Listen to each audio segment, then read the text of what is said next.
set.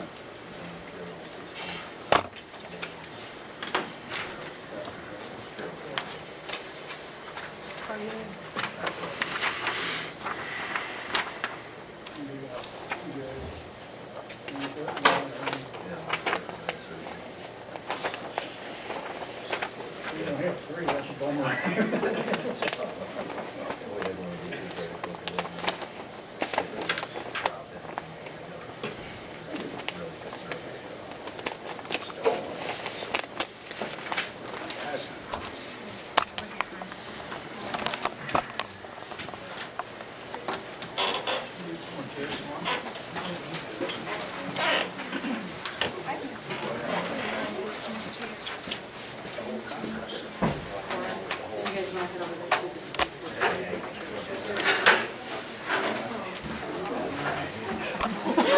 Excuse me. Pardon me? Yeah, no, they're not. You're going to talk, are you? What's that? What's that? You might be saying that. No. Okay.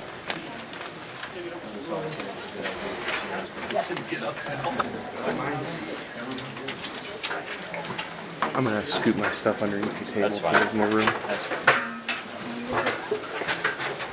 Kathy, how are you? Doing your work.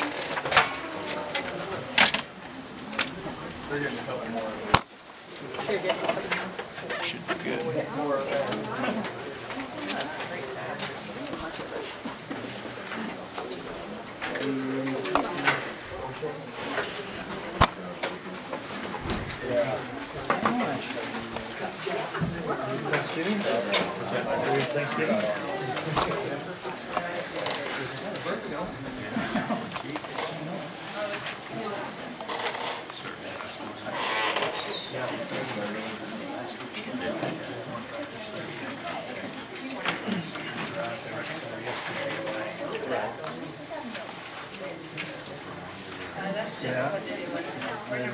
Well, it's 5 o'clock, and I think we'll call the meeting of the Eastside County Board of Education to order. Remind all of us that the Eastside County school system empowers all students to become productive, responsible citizens in an ever-changing global society. We'd like to welcome all of you this evening. And I would like to ask for approval of the agenda. I'll make that motion. Second. I have a motion and a second to approve the agenda. Those in favor say aye. Aye. Opposed? Motion carries 5-0. Let's move right on to the consent items. Any questions about prior meeting minutes?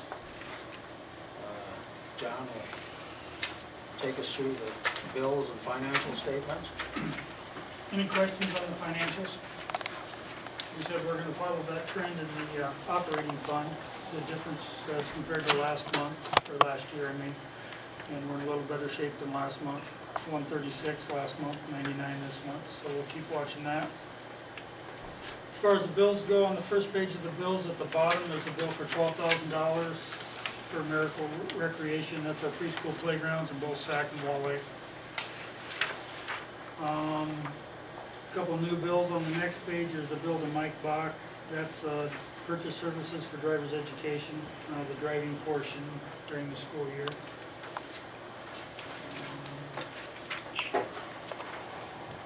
If you flip to the next page, a large bill to Iowa Central for fall semester college classes for our shared classes and college credit for our high school students, $24,000.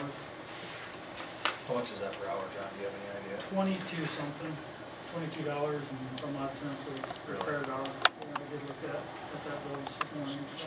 That is Super cheap. that's money well spent, I think. Yeah. On the opposite page, Prairie Lakes Media, debt services for $11,861. That's most of that. The $11,000 of that is our first payment for our $22,000 contract we signed for tech services for our network. Right below that, for $9,000 to Region 12 is September and October transportation for a student to Storm Lake. Region 12 provides that one. A single student? Yes. See anything else unusual on that page? Let me ask about Star Energy. Where do we have an LP tank? That is not LP. Oh, it isn't? That's gas and diesel in our bulk tanks here in I Sac see. City. Okay. That's the supply. I think that's all I had highlighted until you get to, if you look at the bottom, it'd be page 13 of your packet, and then you get into the other funds. Management fund for $9,590, that's property and liability premium. They come and do a post-year audit each year. They audit our payroll, our vehicles, and we get some type of adjustment, either an additional bill or a credit. And this year, we owed, so that was for that. That's the 9590. Yep. The next one, Carroll Cleaning Supply, that's a new sweeper here in the elementary. Matheson Tri-Gas, new welder in high school. The one to Welco, under capital projects for $6,000 is bury the gas line in Wall Lake. That'll be partially reimbursed by FEMA. It was part of it was damaged in the ice storm when it was above ground. So we have that buried now. And I think that's all I have, unless there's questions. I have a question on page 1. Do we have a septic tank someplace? See, the last item is septic Yeah. cleaning, what pumping?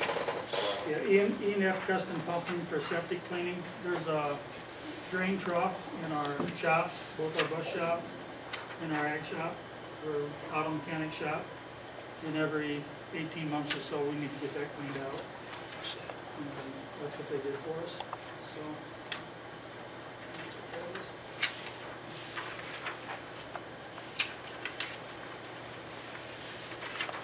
The new opportunities, John. What is that for? That's, you want to address that, that's the major program. Yeah. It's New Opportunities provides all of the services for the mentoring program between high school kids and elementary kids. Yeah.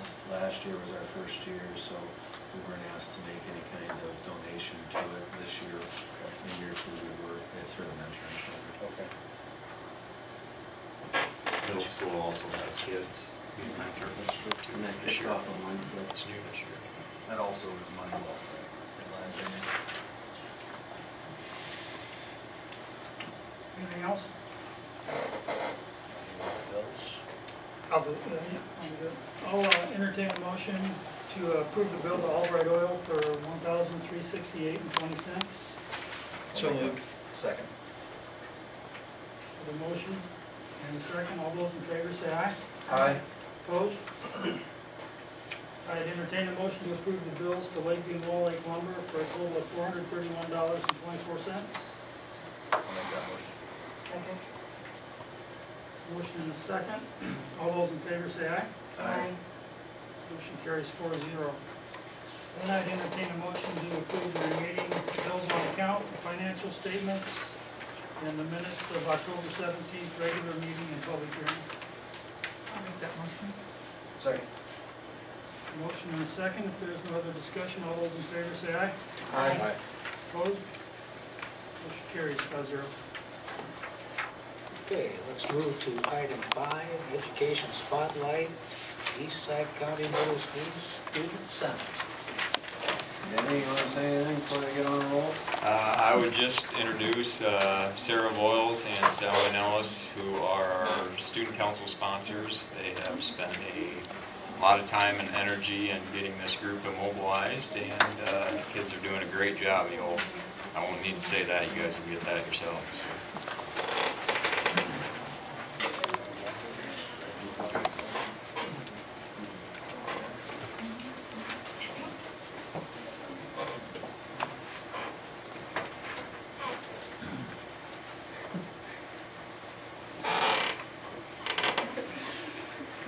That's not what's on my screen.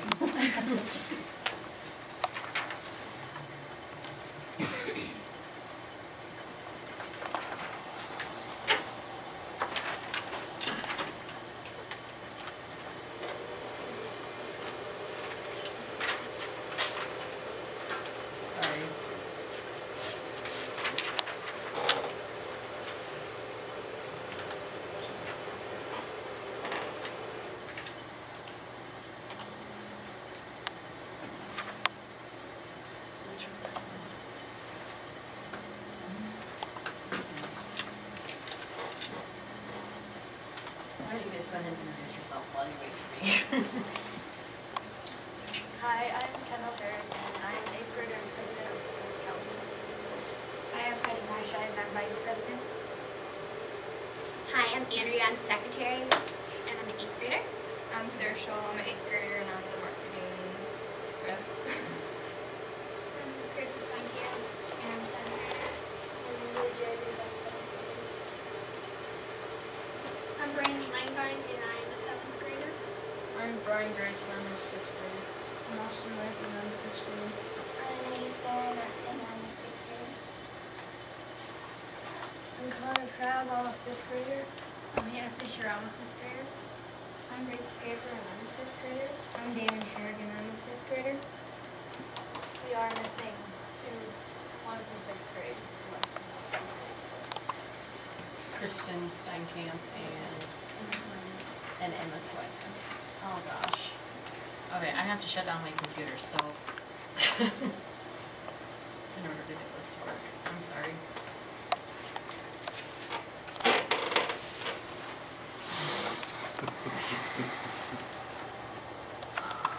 The next thing that was talked about is the community service project, if you guys want to start with that, and then we'll catch up with the slides.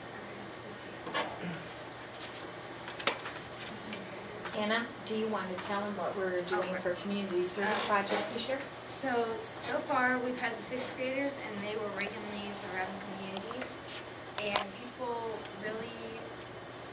were really enthusiastic about it. They raked basically all day. A few of them complained, but all in all, it was awesome. And then later this year, the 5th graders are going to be planting trees in Wall Lake. The 7th graders are going to be cleaning parks in Lakeview, and the 8th graders are going to be painting houses and picnic tables in Sac City. And we hope that these turn out as well as the 6th grade did.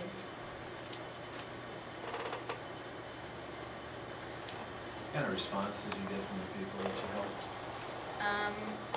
Well, I think we got some thanks.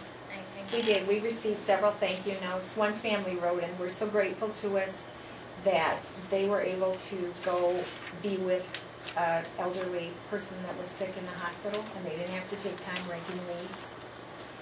We had other people that wrote back and thanked us. The city of Auburn wrote back and said they were so pleased to see the look on the people's face. They raked about 26 leaves in Auburn, and then we raked 1 yard in Lakeview, and we raked 2 large yards here in Sac City.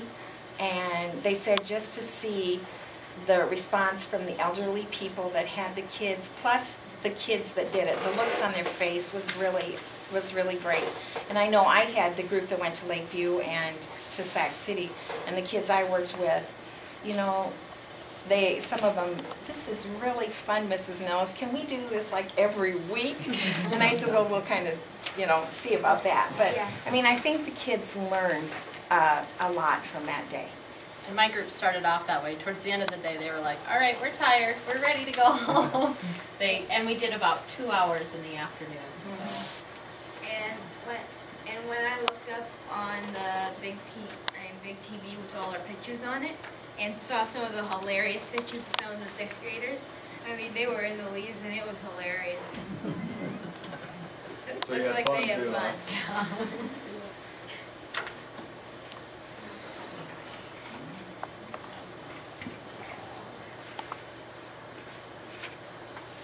Sorry.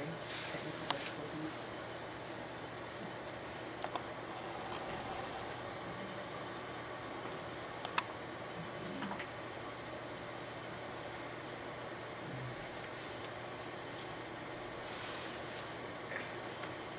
Got the lights on.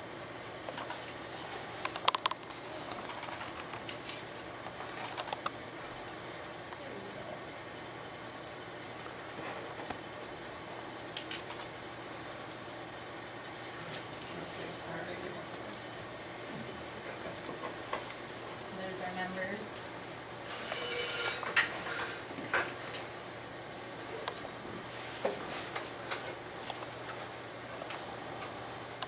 Sixth graders, did you want to add anything else? Or did we take it all? Okay.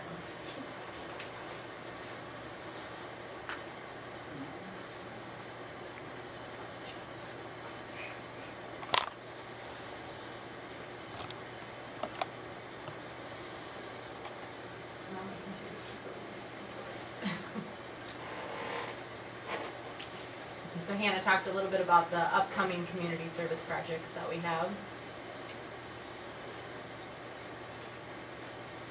We did a few events for homecoming. We did Picture Day, Western Day, cross-dressing, Blast from the Past, and Spirit Day. It was really cool to see everybody just dress up, and a lot of the teachers liked it, and some of the kids. Some of us didn't have to change outfits for Blast from the Past. But we still have.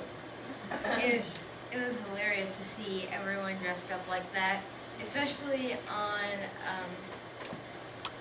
the day where the boys dressed like girls and the girls dressed like boys. It was hilarious. Honestly, the boys didn't survive half the day in their dresses though. How about high heels? Anybody wear high heels? Oh yeah. Yeah, they did. Yeah. How was that? After a while, I kind of got used to them. Right, the high fashion. Alright, so this year for our fundraiser, we're doing a vending machine. So we just started last Friday on it, or was it Thursday. Thursday, yeah. And we've had great responses so far. It all includes healthy snacks, though, according to the Healthy Kids. And this is going to go towards our activities throughout the year and supporting our student council. What kind of activities are you doing? Like, we're going to be putting on a Valentine's dance, possibly, or others.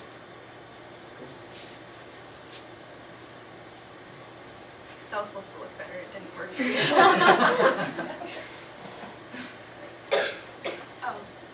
We've done many activities so far. For Halloween, we worked with PBIS, and we got a haunted maze, gourd, basketball or baseball, mummy racing, and for Iowa State Day, we did a dress-up day where a bunch of kids just dressed up, and then we had a poster contest after that, and it's mummy races, the Halloween maze, posters, and then Iowa State Day. Heidi, can you talk about the PBIS a little bit so that they understand what? PBIS is kind of the pride card activities. If you get 10 punches, then you don't get to do an activity. So we just worked with them.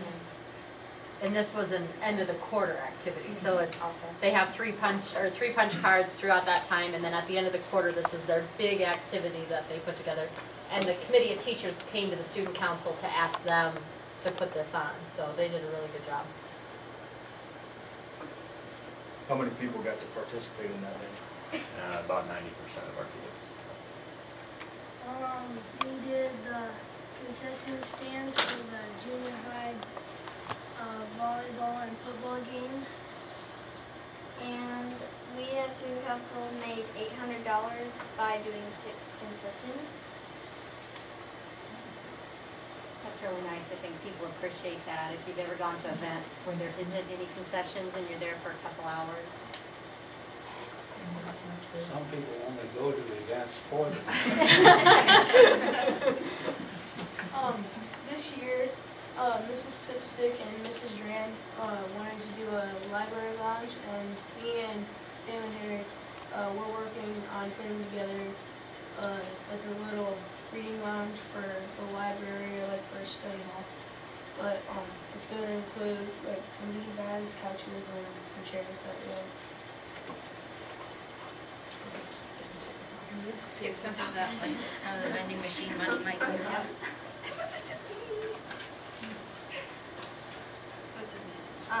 We recently got a TV monitor in our lobby, and every morning I go up to the sound booth and change what's for lunch that day, and if there's any sports events or FFA things and stuff like that. I'm going to put pictures up there, and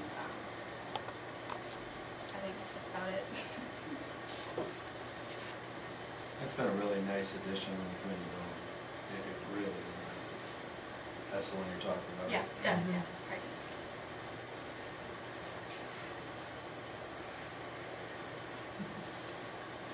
Throughout the school, we had some of our students of the student council members put up displays representing our school.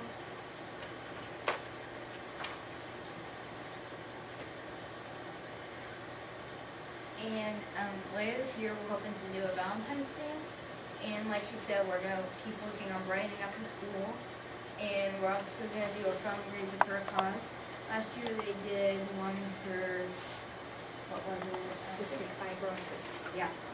And it was, I think it was $5 and you get out Fitness Friday. I think a lot of kids went for that one. We sent off over $1,200 in donations last year. And we're hoping to do just as well this year. You guys should try to get the adults involved in that, because they'll definitely pay $5. Get the adults to do Fitness Friday instead? To get out of it. Oh.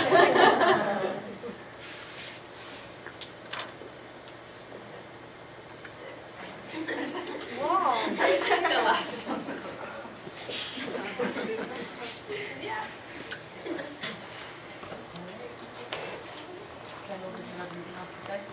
So we don't just plan on doing all what we have for the upcoming event, but we plan on doing a lot more, like for the cause thing. We would like to do some stuff for some kids, and more like not just in the school, plus kids in the school. That happens. So we're using that fundraiser to give to the families, and some fundraisers for school.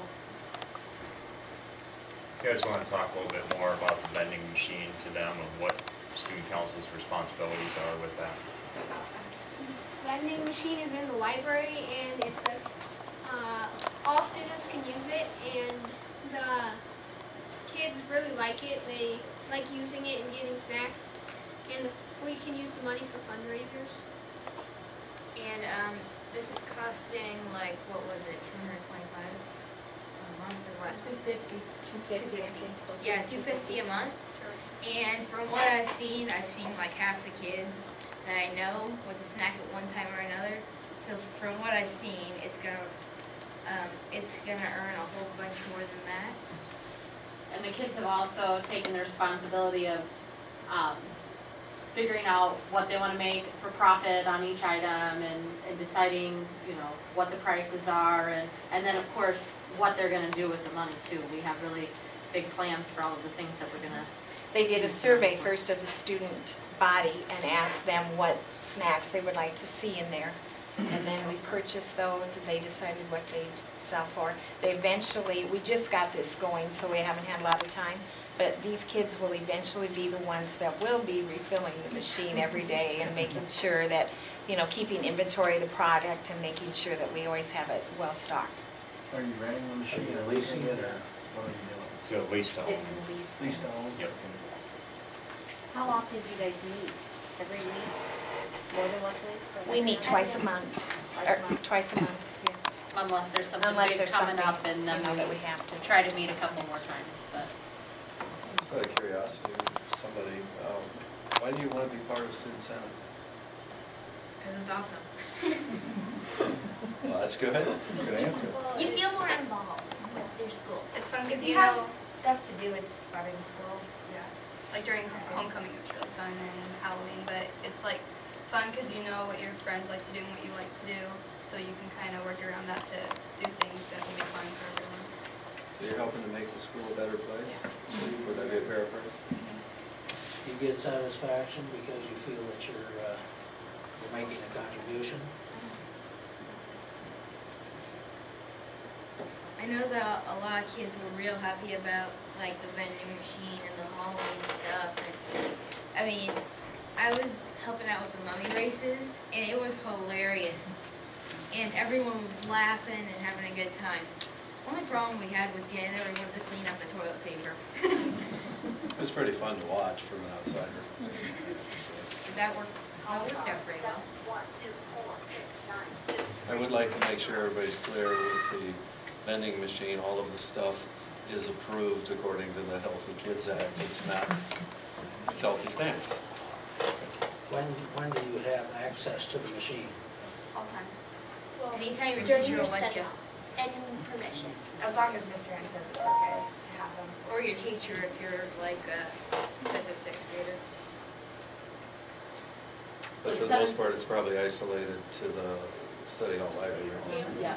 I think people have been going in, sometimes like they're done with their work, they can, if it's okay with their teacher, that they're in it now, or at that time they can go. And sometimes after school.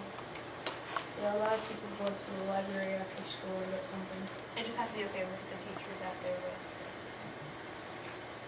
And what's the parameters you guys set as far as what they're to do with their? To use it and don't abuse it. And then you don't get it taken away. That's a really good rule. Don't make sure that Miss Dan does a really good job making sure that nobody does anything wrong with the wrappers or with the food. Yeah, your wrappers go in the wastebasket, not on the floor. The floor is not the wastebasket. It was a real success the first day. I was busy trying to get a fundraiser for music boosters, and I was tied up outside, and Mrs. Boyles had to be gone, so Dave Beard took over, and he pulled $100 worth of bills out after the snack machine hadn't been open more than 3-4 hours. So, I mean, and that's the first day, of course, but still, we've been filling it quite regularly in this short time. For him. Oh, no. That's held out there, give him some. Yeah. No, it's safely locked away. When Mrs. Nellis, Mrs. Boyles, and I met before school began to talk about student council, we really wanted to push that this group kind of be a tone-setting group for the middle school, and that that the kids really felt ownership in the school through this group. And I would say that this group has done, along with the sponsors, has done just an incredible job of getting this school year started off on the right foot. So we're very proud of this group of kids and the sponsors that job they're doing. Keep up the good work. I think you guys should all be proud of yourselves too for doing the work that you're doing and being able to come and talk to us. Thank you for doing this. Mrs. Wells and Mrs. Nellis says that we did so far this quarter in a few days, more than last year's student council did in a year. Keep it up. We got several years to enlarge all that. What were you saying? That's a good idea, yeah. Say that again.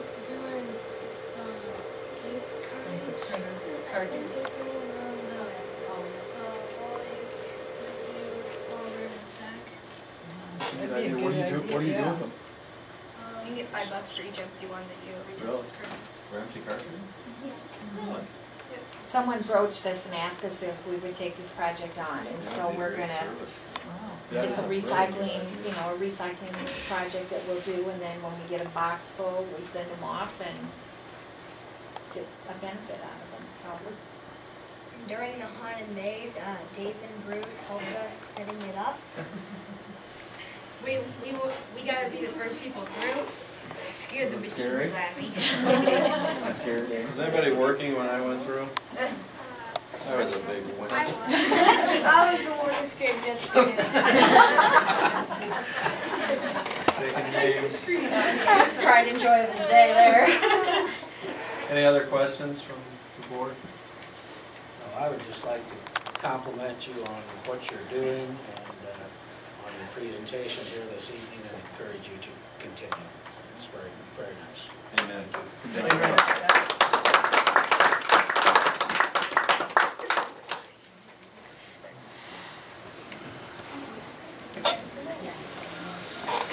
I'm not gonna make them stay, are they? Yeah, yeah, they gotta take notes. That was the fun part.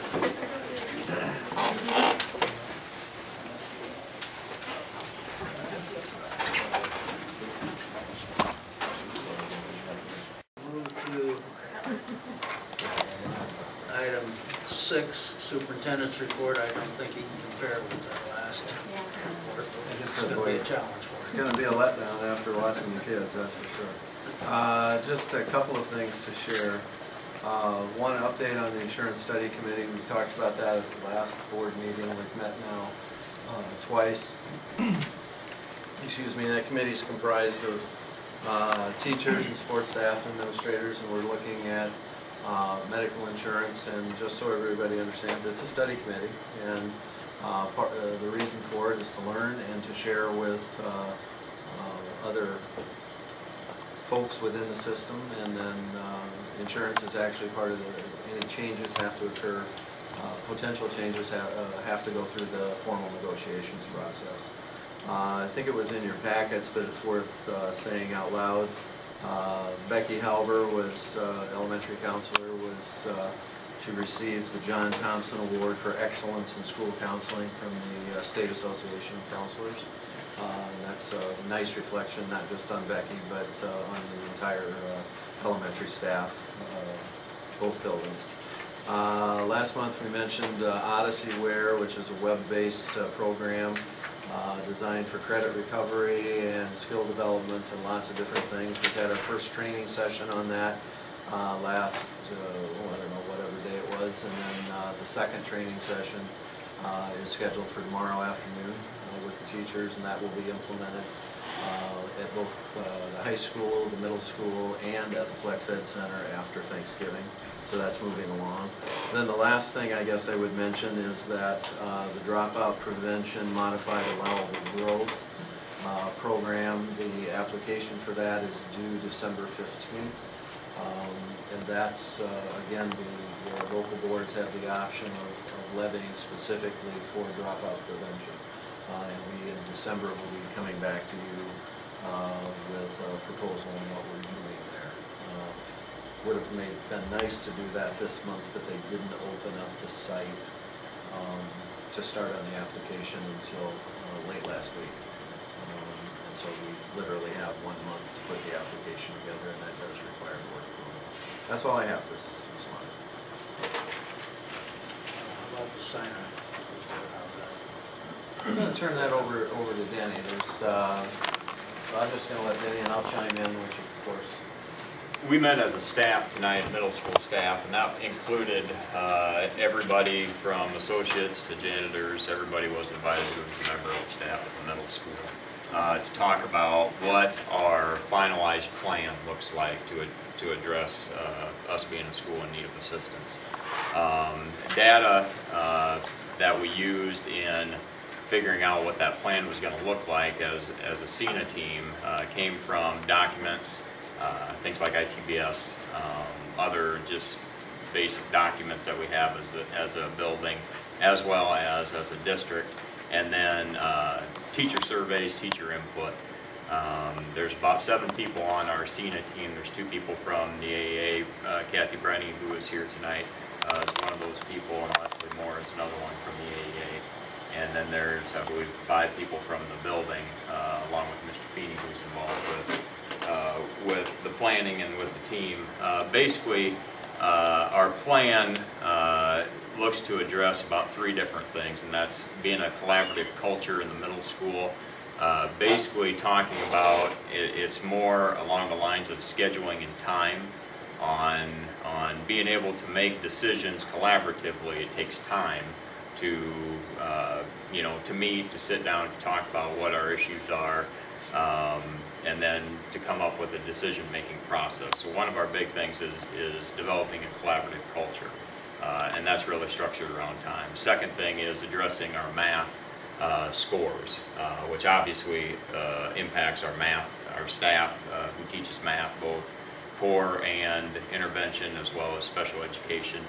And then our last thing was parent involvement in math, which talks about, how do we get parents involved, knowing what their students are to be expected to do at certain levels within the math department, within the math area. Iowa Core is a big part of the math practice, and CGI is going to get looked into a little bit as well. It's about our instruction in the core as well as intervention and then alignment with the Iowa Core are the big pieces there. The parent involvement with math, we did have a parent night at parent-teacher conferences for math. There were 82 families that participated in that. Basically, 1/3 of our families went to Mrs. Handel's room and we're given some instruction on what the math is that the kids are being expected to learn, and I think some people were probably intimidated by that, in all frankness. And then just regular communication is one of the things in the plan to establish establish some type of chain of communication between the school and parents on, you know, what the math is consistently that's being taught to the students. So those really are the three elements that we're focusing in on.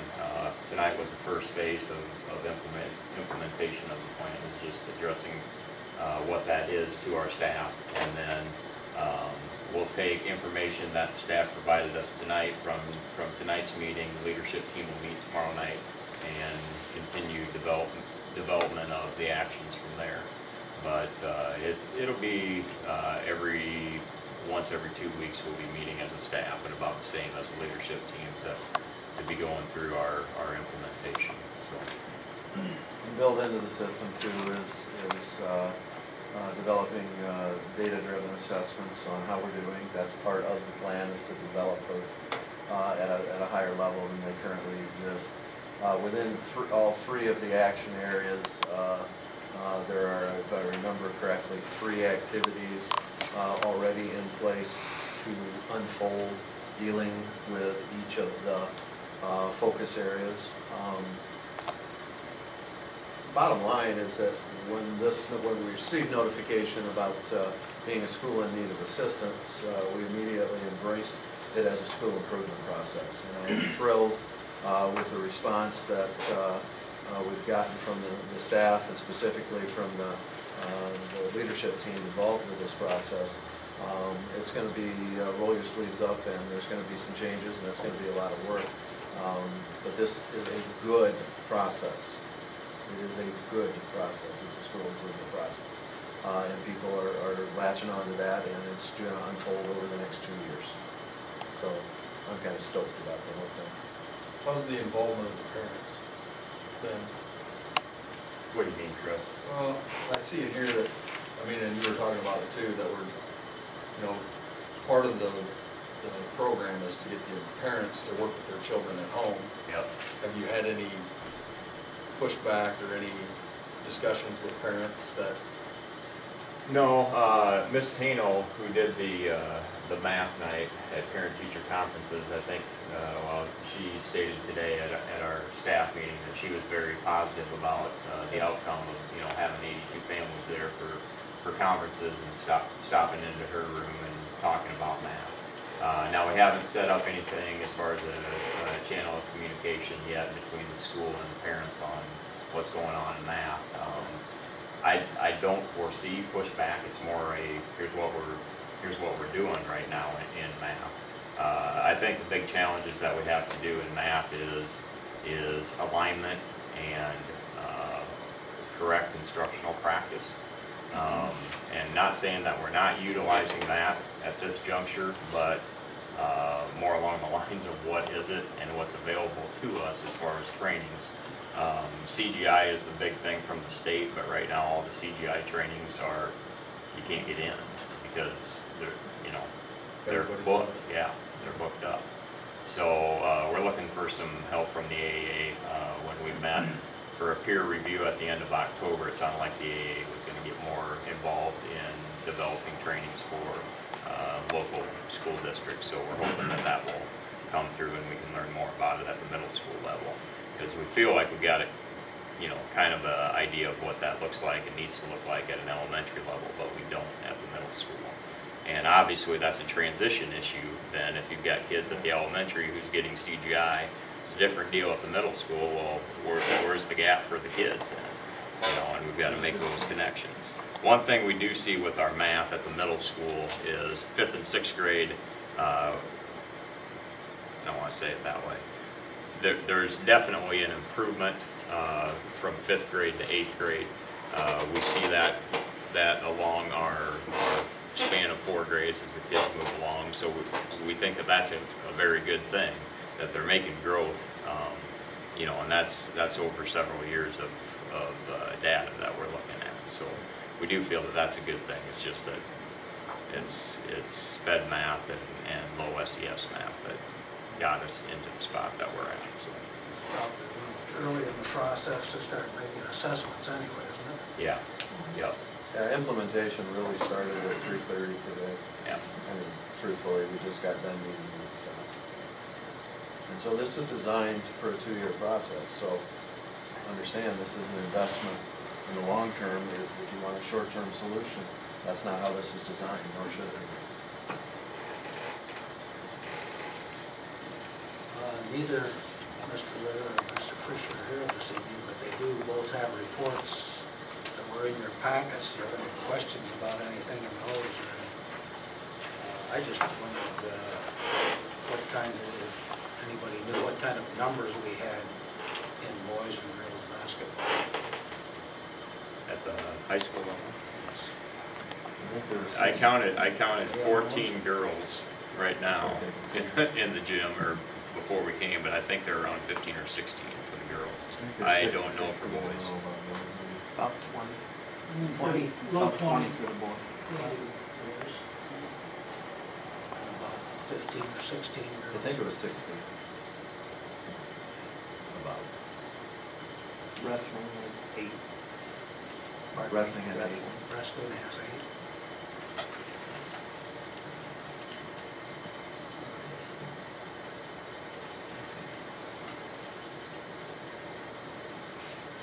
The only other thing that I'd make a comment on, and I didn't put this in my packet because I didn't even think to do it, but it goes along with Odyssey Wear that Mr. Feeney was talking about earlier.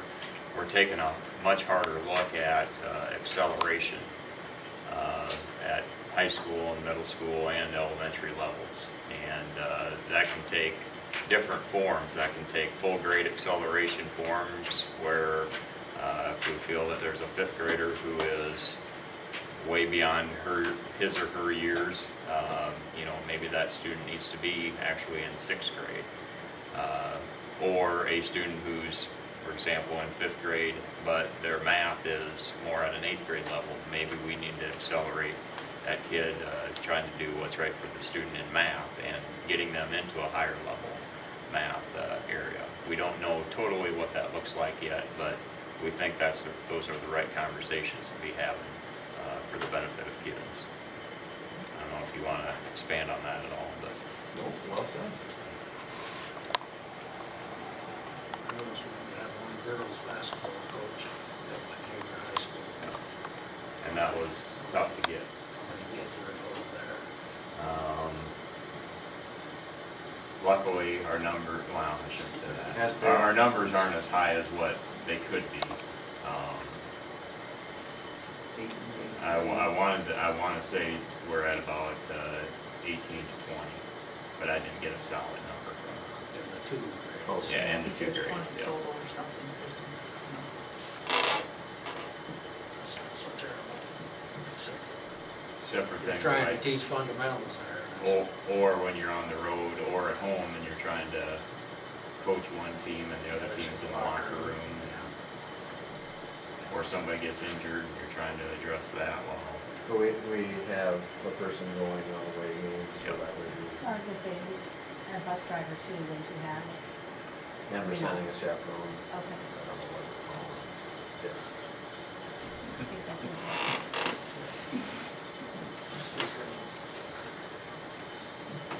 Anything else? How about middle school wrestling? What's that look like? We won't get that until after basketball. Oh, kicks off later.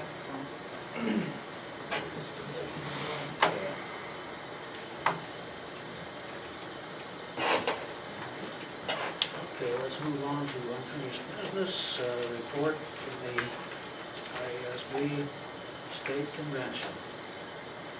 It was Lisa. one of the better ones I've been to. I'll say that. It still wasn't great, was it? Well, I didn't say that. I didn't say that. I sometimes wonder, I guess I would like to see the numbers on participation in the Iowa School Boards Association, what it costs us, things of that nature. It's gotta cost big bucks to put that convention on. And actually it's well attended. There's a lot of people there. At the noon meeting, we listened to Jamie Vollmer that wrote that book that we were supposed to read, that we did read. School's been doing well. Our reading. Our reading, but he was very, you guys went and listened to him then later. Yeah, I went to his afternoon session also because it was a follow-up, and it was a question and answer session. He's just got a nice way of making his presentation, very open to questions, and so I enjoyed listening to him. In the morning, we heard Doug Reeves. His topic was school boards matter, and he addressed the role of the school boards in focusing board and leadership priorities, assessing effective implementation of the product, evidence-based policy decisions, system level accountability, and superintendent's assessment and feedback. He was a good speaker also. He's actually a researcher that talked in non-researcher type language. Yeah. Attended in the first breakout session, attended the session Quantum Leap into the 21st Century, supporting the Iowa Corps through innovative facilities and technology. That was put on by Pocahontas area, and they just talked about how they have changed the structure of their buildings and their classrooms to meet the needs of technology-based education.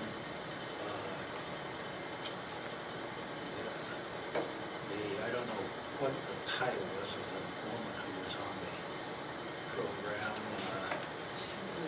Consultant,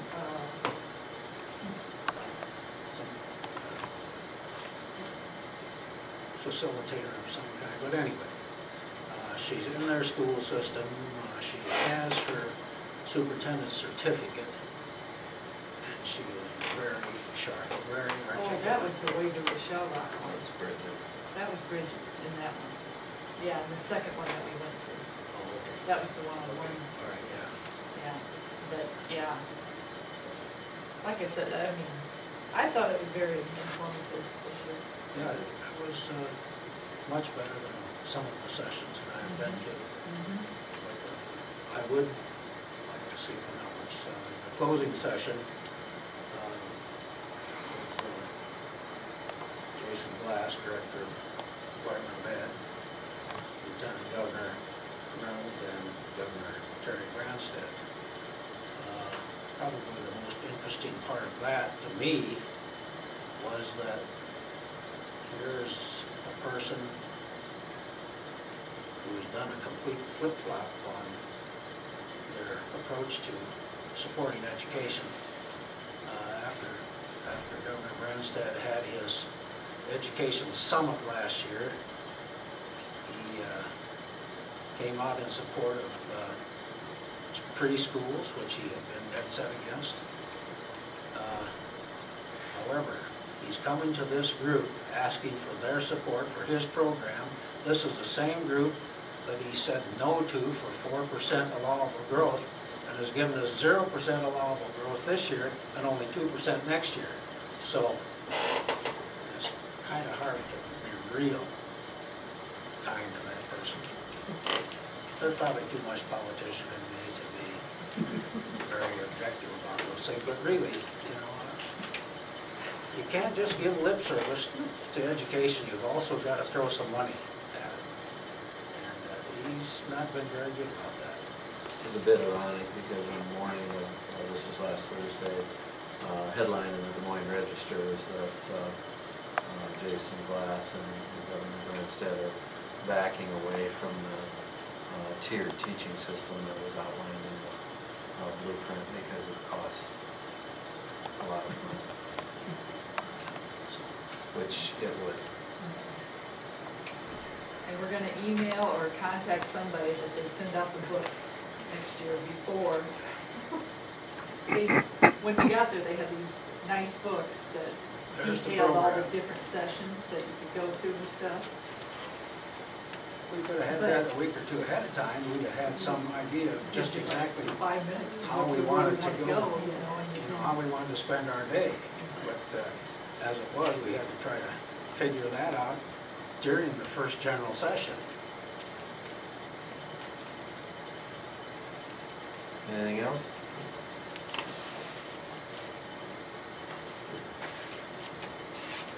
Report on certified enrollment.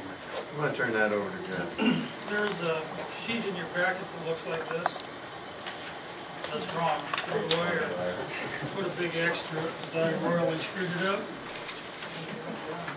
Are we like this new one better? Yes. Yes. Okay, good. You want? Sure, I'll take one. First. Thanks. I think I got plenty if you guys want to follow along. Yeah, yours is wrong. Yours is wrong too. Thanks for giving us. Okay, let's look at the bottom half of the page. Look at the bottom half of the page first. And actual budget enrollment is the number of students the state is going to pay us for. So for 2011, we're roughly 5 or 6 students less than we were last year. The next line down is tuitioned out, students sent to other districts. Last year we sent 7 more students to other districts than we are this year. And the next line down says that we are receiving 59 students in from other districts and only sending, as compared to 53 last year. So the bottom line in that little chart is that although the state's going to fund us at 6 students less, the swing in tuition in to tuition out is in our favor, 13 students. So our tuition out bills will go down by 8 students times $5,000 or $6,000, so that'll go down by $45,000. And our tuition in will go up by 5 students, or about $25,000. So there's a swing for us, you know, of about $70,000 in our favor. So while we lose some state funding to the tune of $35,000, $36,000, our local funding will be up. Yeah. Now if you look at the chart up above, we'll just go through that real quick. The first line is resident public students attending our district. So kids that live in our district and go to our school. 861 this year. Last year it was not 602, it was 860. The state has had some issues putting Raleigh through Auburn and Sac community together. But last year it was 860. Next line down is students tuition or open and rolled out. That's the 54 that you saw down below, and last year it was 61. So down on line 7 is just the total of those two, which is 915 this year, 921 last year.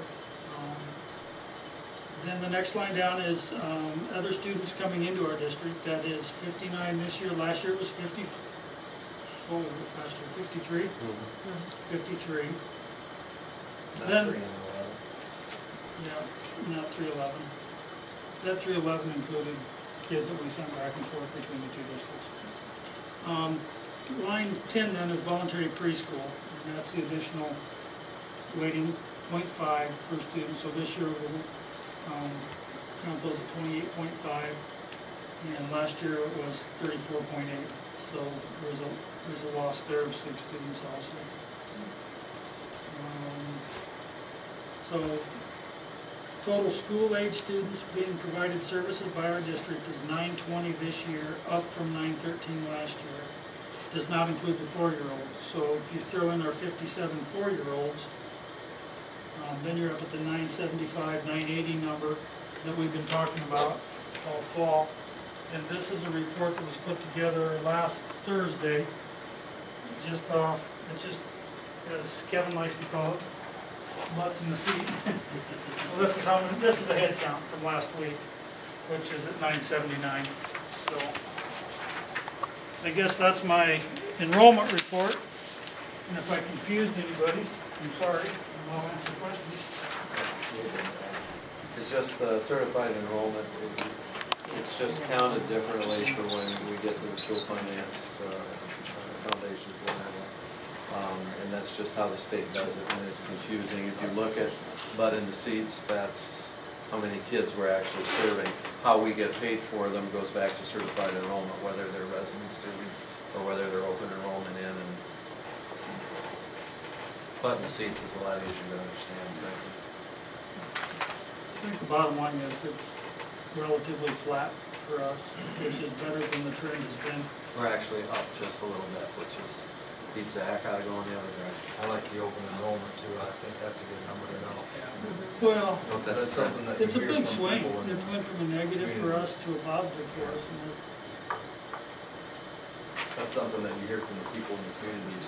Why are we losing so many kids to other schools? well, if you're in the office and you see that on a daily basis, it's typically convenient. There are exceptions to this, but it's typically convenience for the family. Right. They've moved into your district, they're gonna continue where they're going, or they move out and they're gonna stay where they're at. The ones coming in, are they from like the southern part of the district or northern, or does it really matter? I mean, do we see any?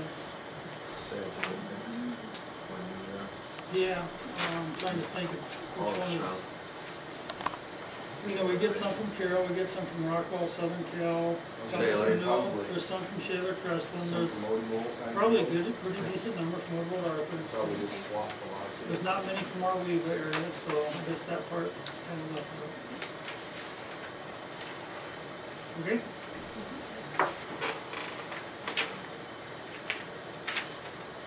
Chris, you got a question? Did you guys mention a butts in the seats number from last school year? You have that?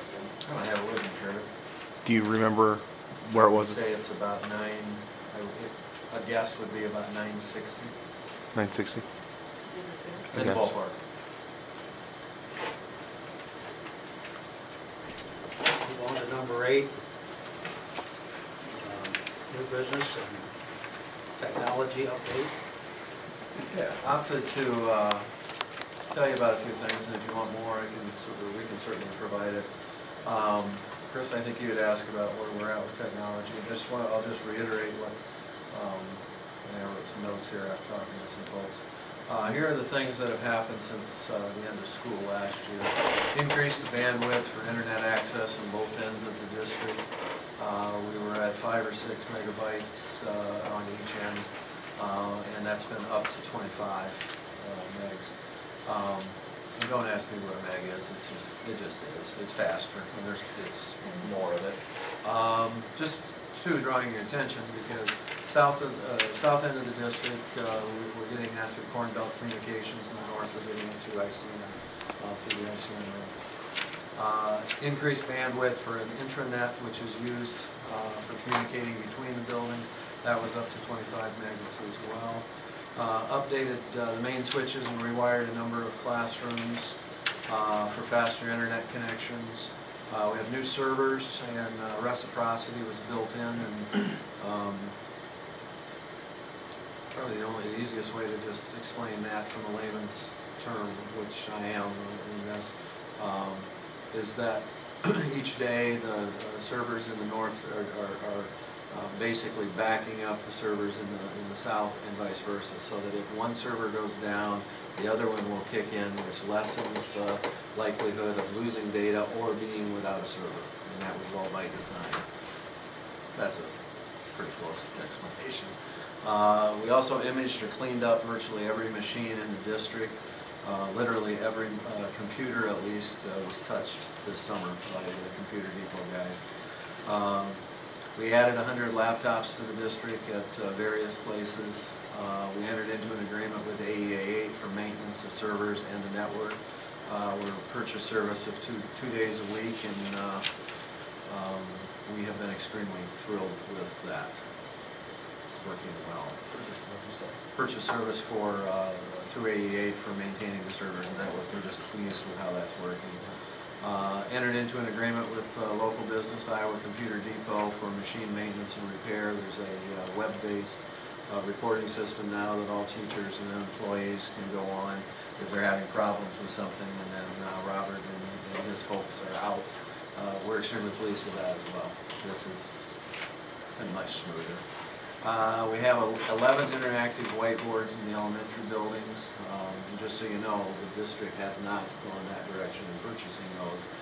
One was provided by the SAC Education Foundation last year, and I believe it might be 12 actually.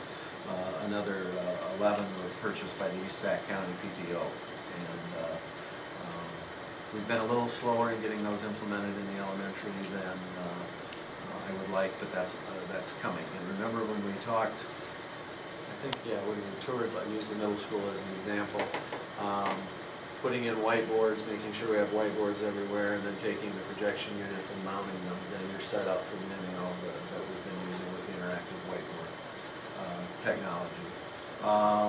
Would also make a note that Beth Litterer is still involved in coordinating these services. In the old days, her title was technology coordinator. Probably still says that on the materials. So she is involved in coordinating this stuff, but her primary job is as a technology integrationist, where I'd say by now 75% of her job is out in the classrooms helping teachers to integrate and infuse technology into what we're doing.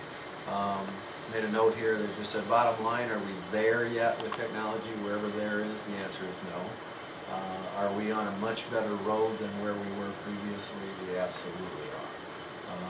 The efficiency and downtime and the frustration level are much improved in all aspects. Where are we going? One of the charges, and if you remember, one of the goals that one of my goals was to develop a workable technology plan for the district. That's underway, at least the discussion part of it. And so where are we going to go with technology? I think the biggest thing is to recognize that technology is not an end, it's a means. And sometimes I think we lose sight of the forest for the trees with that, but it's cool to have a lot of stuff. But technology is a tool that should be integrated and help. Remember we talked last month about concept-based teaching and learning. It should be a central part of that. And we're going to see the need for increased technology based on, driven by needs, not just by whatever is coolest lately. And so there's some good things happening. Are we where we need to be as a district with technology? The answer is no, we're not. And but we're neither am anybody going to come to the board and say, can we spend $100,000 just to buy stuff? That's not how you should do business. It should be driven based on needs of what you need within the classroom, and that's how this process is designed. Well, if there's anything that you could take away from the Iowa School Boards Association meeting, it was that if your school isn't becoming immersed in technology, you should be put out of the pasture, because that's where it is. Every session is dealing with technology in one way or another. Let's move on to personnel. We went into today thinking we didn't have any resignations, but now sadly we do. So I'll have John read the letter. A letter addressed to the school district and Dr. Feeney from Scott Johnson. Please consider this correspondence as my official notification of resignation from the position of agriculture education instructor and FFA advisor at the East Sac County Community School District, effective December 31st, 2011. I have been offered and intend to accept the position of Executive Secretary of the Iowa FFA Association.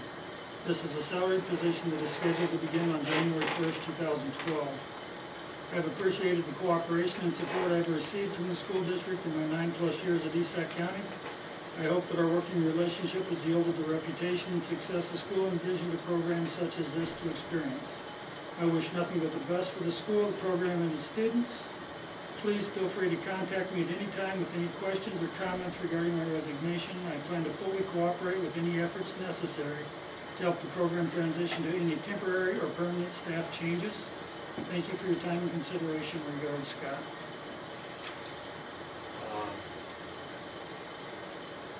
I don't think that we would ever want to stand in anybody's way, and this is certainly a move up the ladder for him. But I cannot support a December 31st resignation. I think he should stay with us until the end of the semester. And he says that he will cooperate in any way that he can to make the transition smooth, and that would certainly be one way, in my opinion. We had that discussion too, Chuck, just so you know. At the high school, the actual semester exams for first semester are done by Christmas. That's why I didn't discourage necessarily the December. We have 8 class days after the first of the year, of which it's a little more complicated with Scott's situation. With a couple of responsibilities that he would have in his new job, he would ask for personal leave for 3 of those first 5 school days. And that's why I said, let's just deal with this, and then the agreement will be, Scott, we may need you to whatever, and that was the arrangement that we made. So I don't disagree, because I was at the same point until after this meeting.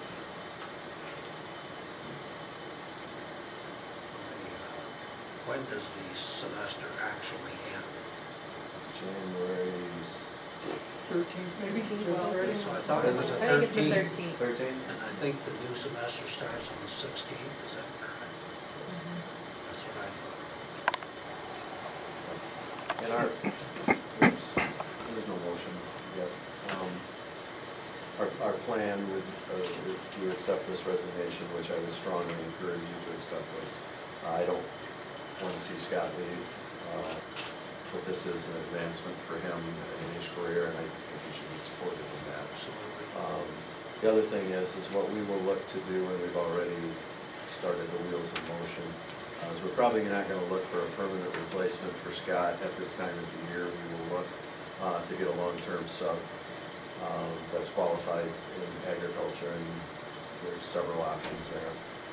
And then we would look to open that up probably about March, which would be the optimal time to look for a permanent replacement.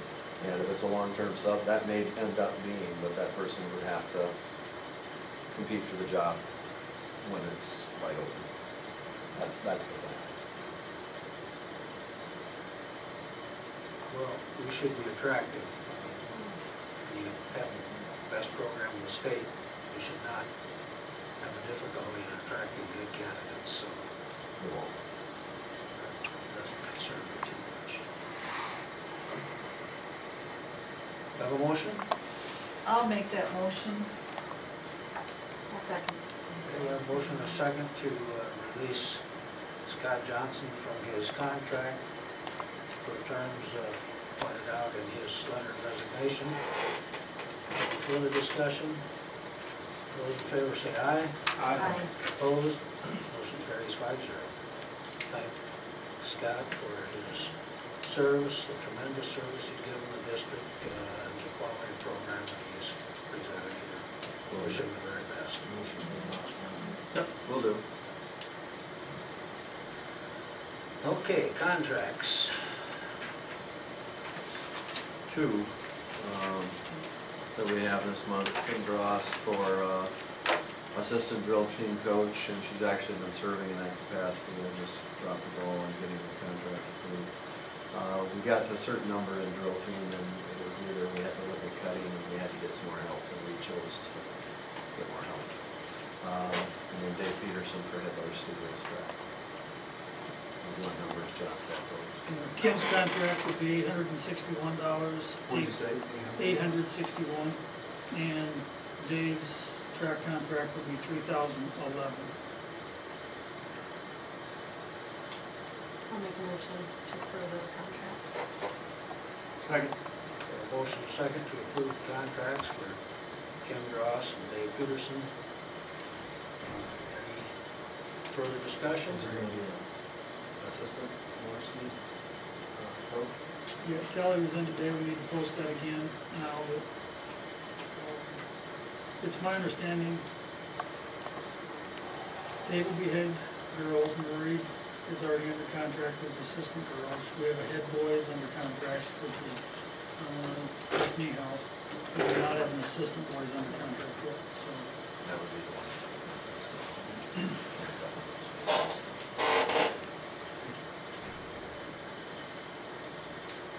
Okay, we have the motion, those in favor say aye. Aye.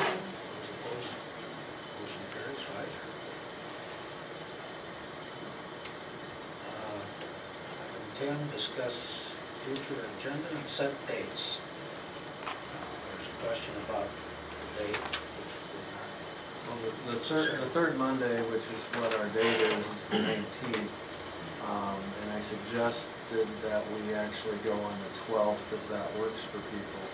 And specifically because the dropout prevention modified allowable growth requires board approval. That's due December 15th, which is a Thursday. So we either move the regular meeting or we would have to have a special meeting just for that purpose prior to December 15th. And since I can't meet on the 19th anyway, so that works for me. Monday the 12th is what I was suggesting, is just a week early. There's a concert that night at 7 in 6th grade. So do we need to meet early again? You sure can. That would be another 5 o'clock meeting. Monday, 12. And Where's the concert at? the council will be here. Here at the middle school. Makes sense to me to meet here. Was getting rough. We haven't been in middle school for a while either. That is true. Could be in the middle school library, yeah. Let's do that. Sounds good. So Monday, 12/12 at the middle school at 5 o'clock p.m. That's different than normal. Okay.